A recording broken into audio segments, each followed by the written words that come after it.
NII ini adalah ibu kandung dari semua organisasi teror yang ada di Indonesia hari ini. Ibu kandungnya. Mulai dari Kartosuwiryo, nanti ada Ajengan Mas Duki, ada Adah Jailani, kemudian ada Panji Gumilang di titik akhir. Terjadi perpecahan pada akhir dekade tahun 80-an hingga kemudian di awal tahun 90-an. Siapa namanya? Adah Jailani pecah dengan Abdullah Sungkar karena persoalan ideologi. Abdullah Sungkar Wahabi, Adah Jailani yang masih mempercayai dengan keyakinan-keyakinan yang bersifat primitif, percaya kepada keris dan sebagainya, jimat-jimat dan sebagainya. Lalu mereka pecah. Abdullah Sungkar menggandeng seseorang yang ketika itu ada di Malaysia, namanya Abu Bakar Bashir. Lahirlah di situ yang namanya Jamaah Islamiyah. Dari Jamaah Islamiyah ini kemudian muncul produk-produk turunan JAD, JAK, JAS, JAT, MMI, MIT, MIB, dan seterusnya. Mengapa kemudian kalau NII ini betul-betul sebagai ibu kandung dari terorisme, kok sampai sekarang BNPT sampaikan bahwa NII ini tidak masuk dalam DTTOT, Daftar Terduga Teroris dan Organisasi Terorisme. Puluhan tahun loh, saksi hidupnya masih ada, Pak Imam.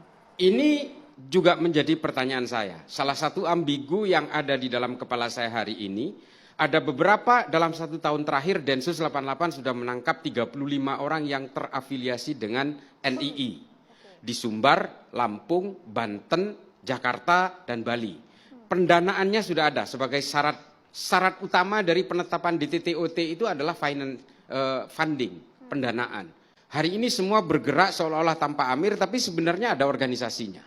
Berarti ngawur kalau ada pihak yang mengatakan NII dipelihara, NII ini merupakan lumbung sumber finansial yang besar sekali hingga bisa mengumpulkan puluhan miliar dalam waktu yang singkat. Itu ngawur, Mas ya? Ini yang akan saya ceritakan. Elemen kedua, di situ ada Panji Gumilang.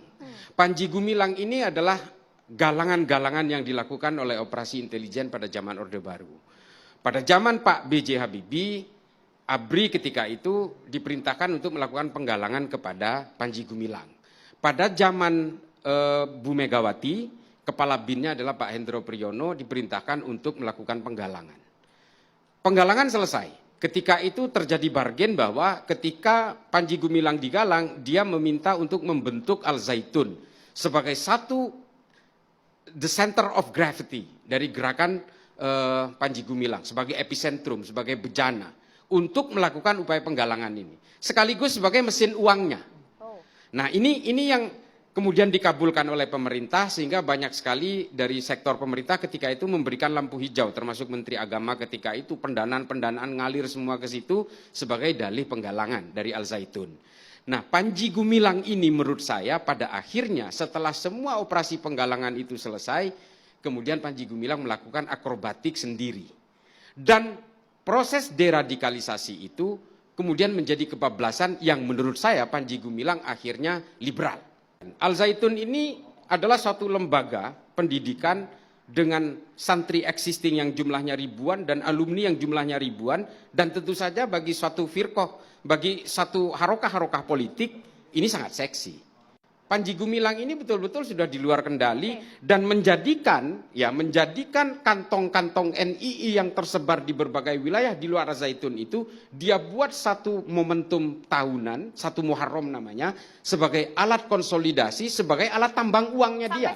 Sampai sekarang.